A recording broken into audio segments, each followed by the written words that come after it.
Previous video lecture में हम लोगों ने फैक्टर अफेक्टिंग रेसिस्टेंस तक का जितना भी टॉपिक था उसको हम लोग डिस्कस किए थे। आज के इस पर्टिकुलर वीडियो लेक्चर में हम लोग कंडक्टेंस और फिर इसके आगे का टॉपिक को डिस्कस करेंगे। देखिए कंडक्टेंस क्या होता है, कंडक्टेंस जो होता है उसको हम लोग जी से डिनोट करते हैं और जी इज इक्वल टू क्या होता है 1/r होता है, means reciprocal of resistance is known as conductance हम लोग बोलते हैं।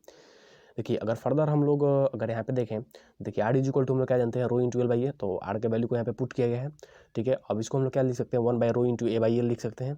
अब देखिए 1/रो को यहाँ पे क्या लिखा गया है, सिग्मा से डिनोट किया गया है, सिग्मा। ठीक है, sigma into L by A, sigma into A by L यहाँ पे डिनोट किया गया है। अब देखिए हम लोग क्या लिखे, सिग्मा इज इक्वल टू 1/रो को हम लोग क्या लिखे, सिग्मा लिखे। तो देखिए ये जो मेरा सिग्मा है, सिग्मा को हम लोग क्या बोलते हैं, कंडक्टिविटी या फिर स्पेसिफिक कंडक्टेंस हम लोग बोलते हैं। ठीक है, तो हम लोग कंडक्टेंस इज इक्वल टू क्या लिख सकते हैं, कंडक्टेंस इज इक्वल टू हम लोग लिख सकते हैं conductivity into A by L लिख सकते हैं। ठीक है, यहाँ पे हम लोग देख लिए conductance means G is equal to sigma which is basically conductivity और specific conductance into A by L लिख सकते हैं। ठीक है, अब देखिए वही अगर हम लोग बात करते हैं यहाँ पे, अगर इसका यूनिट क्या होता है, तो देखिए यूनिट जो होता है इसका क्या होता है कि ओम इनवर्स होता है, या फिर इसको हम लोग क्या बोल सकते हैं, महो और साइमन बोल सकते हैं। ठीक है, ये क्या होता है, जैसे देखिए जी का यूनिट बेसिकली क्या होता है, ओम इनवर्स। ओम इनवर्स को आप क्या बोल सकते हैं, महो बोल सकते हैं या फिर साइमन बोल सकते हैं। ठीक है, अब देखिए यहाँ पे अगर हम लोग देखें तो कंडक्टिविटी इज इक्वल टू मेरा क्या होता है 1/रेसिस्टिविटी। यहाँ पे हम लोग देख लिए, देखिए कंडक्टिविटी इज इक्वल टू 1/रेसिस्टिविटी होता है। अब देखिए रेसिस्टिविटी का जो अगर हम लोग बात करते हैं यूनिट का, तो रेसिस्टिविटी का यूनिट क्या होता है, ओम मीटर होता है। ठीक है, इसका जो यूनिट होता है क्या होता है, ओम मीटर होता है। तो देखिए अगर 1/ओम मीटर करेंगे तो क्या हो जाएगा, ओम इनवर्स मीटर इनवर्स, और ओम इनवर्स को क्या बोलते हैं हम लोग, साइमन बोलते हैं। तो साइमन मीटर इनवर्स भी हम लोग बोल सकते हैं। ठीक है, हम लोग बोल सकते हैं, या फिर इसको अगर हम लोग देखें तो ठीक है, इसको हम लोग महो और फिर मीटर बोल सकते हैं, महो पर मीटर या फिर साइमन्स पर मीटर भी हम लोग इसको क्या कर सकते हैं, बोल सकते हैं। देखिए ये तो बेसिकली हम लोग क्या हुआ कंडक्टेंस के बारे में। ठीक है, तो कंडक्टेंस देख लिए यहाँ पे, कंडक्टेंस इक्वल टू क्या होता है, जी इक्वल टू 1/r होता है। फिर आर के वैल्यू को यहाँ पे पुट करेंगे तो क्या हो जाएगा 1/रो इंटू ए बाई एल हो जाएगा, और 1/रो को हम लोग जो है सिग्मा से डिनोट करते हैं, जिसको कि हम लोग क्या बोलते हैं, कंडक्टिविटी और स्पेसिफिक कंडक्टेंस बोलते हैं। ठीक है, तो कंडक्टिविटी इज इक्वल टू क्या होता है 1/रेसिस्टिविटी होता है यहाँ पे। इसका हम लोग यूनिट देख लिए, कंडक्टिविटी का unit ohm inverse metre inverse होता है, या फिर हम लोग महो पर मीटर बोल सकते हैं, या फिर साइमन्स पर मीटर भी हम लोग बोल सकते हैं। उसके बाद में अगर हम लोग कंडक्टेंस मीन्स जी का अगर यूनिट की बात करें तो मेरा क्या हो जाएगा, महो आ जाएगा या फिर साइमन आ जाएगा। चलिए अब जो नेक्स्ट टॉपिक है मेरा क्या है, effect of temperature on resistance के बारे में डिस्कस करेंगे। ठीक है, effect of temperature on resistance के बारे में देखिएगा। कहता क्या है कि सबसे पहले हम लोग देखते हैं, कहता है कि rise in temperature increases the resistance of pure metal. देखिए अगर हम बात करते हैं as it case of pure metal, if you increase its temperature then their value of resistance also increases.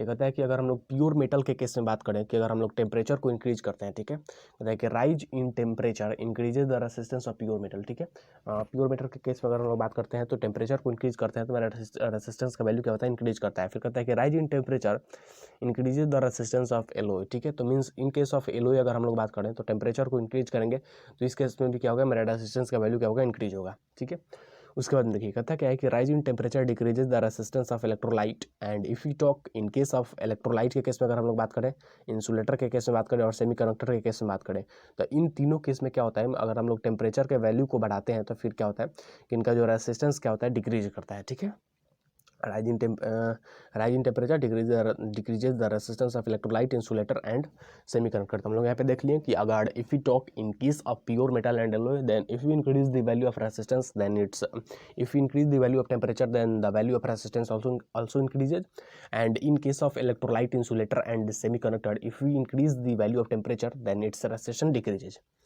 ठीक है, अब देखिए अब हम यहाँ पे क्या करते हैं कि टेम्परेचर कोफिशिएंट ऑफ रेसिस्टेंस, देखिए ये जो है बहुत ज़्यादा, ठीक है, ये बहुत ज़्यादा इंपॉर्टेंट टॉपिक है। ठीक है, from examination point of view and from also competitive point of view.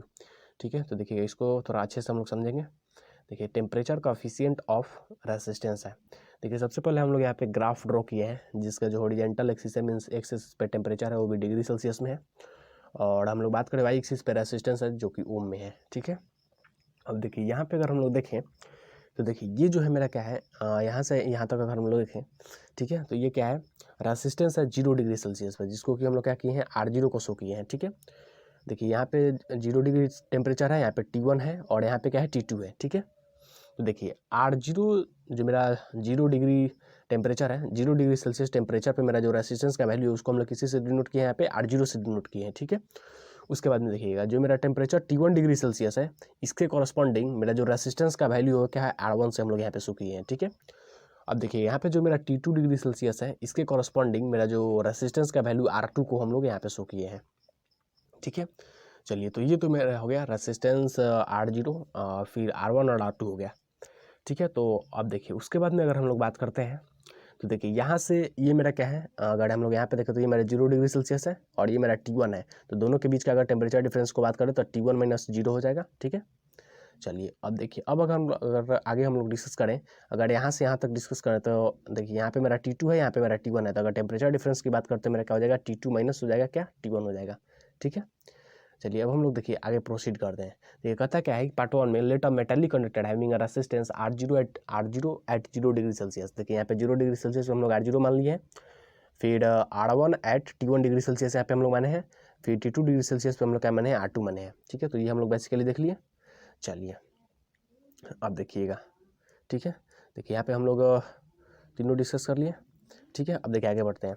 आगे देखिए क्या कहता है, then considering normal ranges of temperature it is found that the increase in resistance means delta R, ठीक है, depends upon delta R basically क्या है change in resistance. अगर रेसिस्टेंस को हम लोग चेंज करते हैं तो किस चीज़ पे डिपेंड करेगा, देखिएगा अगर हम लोग रेसिस्टेंस को चेंज करते हैं तो वो बेसिकली क्या होता है delta R means change in resistance जो होता है डायरेक्टली प्रोपोर्शनल होता है किस के इनिशियल रेसिस्टेंस R0 के। Initial resistance means resistance at 0 degree Celsius, ठीक है। उसके बाद में कहता है कि डायरेक्टली, ठीक है, directly on rise in temperature means delta are जो होता है राइज इन टेम्परेचर, कितना आप टेम्परेचर को इंक्रीज करते हैं उसके जो होता है डायरेक्टली प्रोपोर्शनल होता है। तीसरा क्या होता है on the nature of material of the conductor, ठीक है। तीन चीज़ों पे जो होता है चेंज इन रेसिस्टेंस जो होता है डिपेंड करता है, ठीक है। तब देखिए अगर हम लोग रिलेशन को फाइंड आउट करते हैं, देखिए अगर हम लोग रिलेशन को फाइंड आउट करते हैं तो देखिए कहता क्या है कि चेंज इन रेसिस्टेंस, ठीक है। तो अब देखिए चेंज इन रेसिस्टेंस अगर हम लोग यहाँ पे देखें, देखिए रेसिस्टेंस का जो वैल्यू है अगर हम लोग देखें, देखिए रेसिस्टेंस का जो वैल्यू है, देखिए T1 डिग्री सेल्सियस पे मेरा क्या है अगर यहाँ पे अगर हम लोग ग्राफ से देखें तो देखिए यहाँ पे क्या है R1 है रेसिस्टेंस, यहाँ पे क्या है R0 है, ठीक है। तो अगर हम लोग फाइंड आउट करते हैं कि change in resistance means R1 minus R0, ठीक है। तो R1 minus R0 means change in resistance के वैल्यू को अगर हम लोग फाइंड आउट करते हैं, ठीक है। तो देखिए क्या आएगा R1 माइनस R0 जो होगा फर्स्ट रिलेशन के अकॉर्डिंग क्या होगा initial temperature initial resistance means R0 के प्रोपोर्शनल होगा, ठीक है। तो यहाँ पे हम लोग लिख दिए। उसके बाद में देखिए उसके बाद में क्या कहता है कि directly on rise in temperature, ठीक है। तो फिर R1 माइनस R0 जो मेरा होगा R1 माइनस R0 जो होगा राइज इन टेम्परेचर, देखिए टेम्परेचर कहाँ से कहाँ तक इंक्रीज हुआ, पहले था 0 डिग्री सेल्सियस, फिर कहाँ गया T1 डिग्री सेल्सियस गया, तो T1 माइनस क्या हो जाएगा 0 हो जाएगा, ठीक है। देखिए यही जो है यहाँ पे लिखा गया है, ठीक है। तो देखिएगा यहाँ पे वही चीज़ लिखा है, देखिए R1 माइनस R0 जो है डायरेक्टली प्रोपोर्शनल टू क्या है T1 माइनस 0 के हैं, ठीक है। यहाँ पे किस चीज़ के प्रोपोर्शनल है T1 माइनस 0 के हैं, यहाँ पे देखिए T1 माइनस 0 के प्रोपोर्शनल लिखा गया है। अब देखिए दोनों इक्वेशन को अगर हम लोग कंबाइन करते हैं तो R1 माइनस R0 जो है डायरेक्टली प्रोपोर्शनल हम लोग क्या बोल सकते हैं directly proportional to R0 into T1 minus 0 लिख सकते हैं। और अगर साइन ऑफ प्रोपोर्शनलिटी अगर हम लोग हटाएंगे तो कॉन्स्टेंट आएगा, इस कॉन्स्टेंट को यहाँ पे हम लोग अल्फा 0 से डिनोट किए हैं, ठीक है। अल्फा 0 से हम लोग क्या किए हैं डिनोट किए हैं। अब देखिए अगर अल्फा 0 के वैल्यू को फाइंड आउट करना चाहते हैं तो ये मेरा इधर कहाँ पे आ जाएगा, यहाँ पे डिवाइड में आ जाएगा। तो देखिए वही यहाँ पे डिवाइड में R1 minus R0 into T1 minus 0, तो ये मेरा अल्फा 0 मीन्स कॉन्स्टेंट का वैल्यू फाइंड आउट हो गया। अब देखिए ये जो मेरा अल्फा 0 है इसको हम लोग क्या बोलते हैं, ये जो है बेसिकली कॉन्स्टेंट है और इसको हम लोग क्या बोलते हैं टेम्परेचर कॉफिशिएंट ऑफ रेसिस्टेंस बोलते हैं। यहाँ पे लिखा हुआ है टेम्परेचर कॉफिशिएंट ऑफ रेसिस्टेंस बोलते हैं। अगर हम लोग यूनिट की बात करते तो देखिए यूनिट की बात करते तो ऊपर भी मेरा क्या है ओम है, ठीक है। रेसिस्टेंस का वैल्यू कुछ भी वो ओम में आएगा, ठीक है। नीचे में क्या है ओम इंटू देखिए ओम हो गया इंटू टेम्परेचर डिग्री सेल्सियस में, तो डिग्री सेल्सियस तो ओम से ओम कट जाएगा, ठीक है। तो 1 बाई क्या हो गया डिग्री सेल्सियस हो गया, ठीक है। 1 बाई डिग्री सेल्सियस, तो ऊपर जाएगा तो क्या हो जाएगा सेल्सियस इनवर्स हो जाएगा, ठीक है। तो ऊपर जाएगा तो क्या हो जाएगा सेल्सियस इनवर्स होगा, तो इसीलिए यहाँ पे बेसिकली इसका यूनिट क्या दिया है सेल्सियस इनवर्स दिया गया है, ठीक है। यहाँ पे देख सकते हैं आप लोग। चलिए तो ये मेरा बेसिकली हो गया कि अल्फा 0 के वैल्यू को हम लोग किस तरीके से फाइंड किया, और अल्फा 0 का वैल्यू क्या होगा R1 minus R0 by R0 into T1 minus 0 हो गया, ठीक है। ये मेरा किस चीज़ का वैल्यू हो गया अल्फा 0 का वैल्यू हो गया। चलिए अब हम लोग देखिए अब बेसिकली जो हम लोग डिस्कस करेंगे, अब देखिए यहाँ पे इक्वेशन 3 से अगर हम लोग देखें इक्वेशन नंबर 3 से, इक्वेशन नंबर 3 मेरा ये है। अगर यहाँ से अगर हम लोग देखें तो देखिए R1 इज इक्वल टू, अगर हम लोग R1 के वैल्यू को फाइंड आउट करें तो R0 को हम लोग जो है राइट हैंड साइड में भेज देंगे, तो R0 प्लस में क्या हो जाएगा अल्फा जीरो R0, ठीक है, और इंटू में T1 माइनस जीरो हो जाएगा। यहाँ से अगर हम लोग R0 को कॉमन कर लेते हैं तो 1 plus alpha zero into T1 minus zero हो जाएगा। तो ये मेरा इक्वेशन 5 मिल जाएगा, ठीक है। तो ये मेरा क्या होगा इक्वेशन 5 मिल गया। अब देखिए अगर हम लोग नेक्स्ट देखें तो देखिए अब देखते हैं नेक्स्ट पार्ट 2 में तो कहता है कि let a metallic conductor having resistance हम लोग मान लेते हैं R1 eight T1 degree Celsius. जैसे कि हम लोग यहाँ पे देखे थे कि ये मेरा T1 डिग्री सेल्सियस पर रेसिस्टेंस R1 है, T2 डिग्री सेल्सियस पर रेसिस्टेंस मेरा क्या है R2 है, ठीक है। तो ये हम लोग यहाँ पे देखे हुए थे। चलिएगा अब देखिए यहाँ पे मान लिया हम लोग। अब देखिए यहाँ पे अगर हम लोग चेंज इन रेसिस्टेंस निकाले तो R2 माइनस R1 हो जाएगा, ठीक है। और फिर उसी सेम रिलेशन के अकॉर्डिंग हम लोग देखिए यहाँ पे अगर हम लोग सेकंड केस की बात करते हैं, सेकंड केस में तो इनिशियल रेसिस्टेंस मेरा क्या है R2 है और फाइनल रेसिस्टेंस मेरा क्या है इनिशियल रेसिस्टेंस मेरा R1 है और फाइनल रेसिस्टेंस मेरा R2 है, ठीक है। तो चेंज इन रेसिस्टेंस जो होता है initial change in resistance means R2 minus R1 जो होगा सबसे पहले किसी के डायरेक्टली प्रोपोर्शनल होगा इनिशियल रेसिस्टेंस। तो इनिशियल रेसिस्टेंस मेरा क्या है R1 है इस केस में, ठीक है, R1 है इस केस में। तो यहाँ पे मेरा क्या हो जाएगा फर्स्ट इक्वेशन आप लोग देख सकते हैं R1, ठीक है। उसके बाद क्या होता है कि change in resistance means R2 minus R1 जो होता है डायरेक्टली प्रोपोर्शनल टू क्या होता है चेंज इन टेम्परेचर। तो देखिए चेंज इन टेम्परेचर अगर हम लोग यहाँ पे ग्राफ से देखें तो चेंज इन टेम्परेचर देखिए यहाँ पे टेम्परेचर कहाँ से कहाँ तक चेंज हुआ है तो T1 से कहाँ गया है T2 तक। तो हम लोग क्या लिख सकते हैं T2 माइनस T1, ठीक है। देखिए यहाँ पे हम लोग बेसिकली जो है दो भागों में इसको हम लोग डिवाइड किए हुए हैं। फर्स्ट केस हम लोग देखें कि R0 और R1 को लेकर देखें, ठीक है, और सेकंड केस हम लोग देख रहे हैं R1 और R2 को लेकर देख रहे हैं, ठीक है। तो दोनों केस में मेरा जो इनिशियल रेसिस्टेंस का वैल्यू होगा दोनों क्या होगा चेंज होगा, ठीक है। तो अब देखिए अब यहाँ पे अगर हम लोग देखें तो चेंज इन टेम्परेचर मेरा T2 माइनस T1 है। तो इस दोनों इक्वेशन को हम लोग लिख लिए। अब देखिए फिर दोनों इक्वेशन को अगर हम लोग कंबाइन करते हैं, ठीक है, तो फिर हम लोग को क्या मिलेगा। देखिए फिर हम लोग दोनों इक्वेशन को कंबाइन करते हैं तो R2 minus R1 directly proportional क्या हो जाएगा R1 into T2 minus T1 हो जाएगा।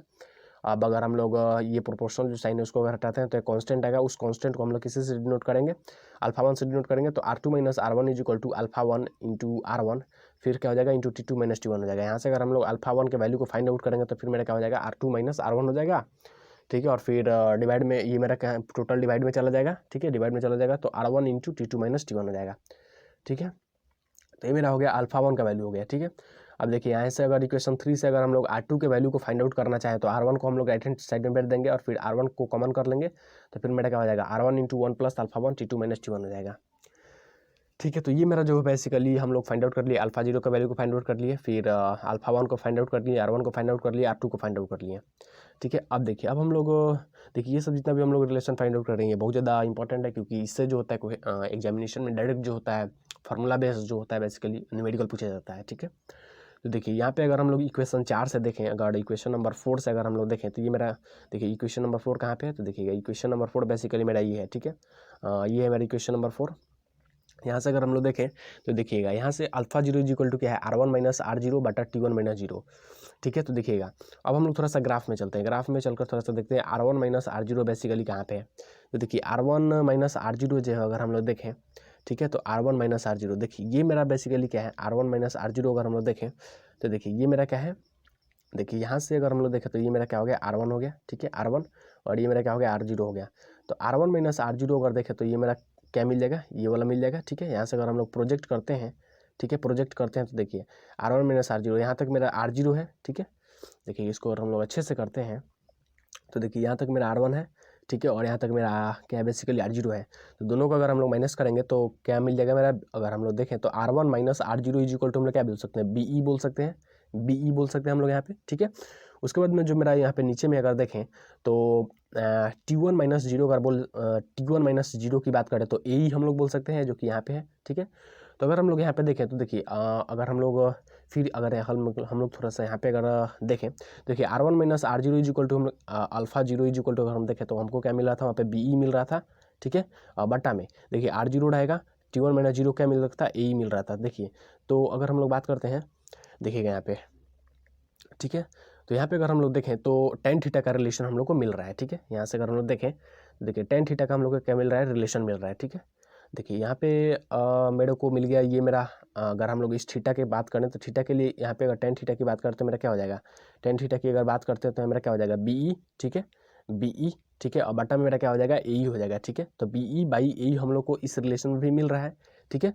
R1 माइनस R0 ये किसके इक्विवेलेंट है BE के इक्विवेलेंट है और T1 माइनस 0 किसके इक्विवेलेंट है ठीक है, ए के इक्विवेलेंट है, ठीक है, बी माइनस ए हो गया।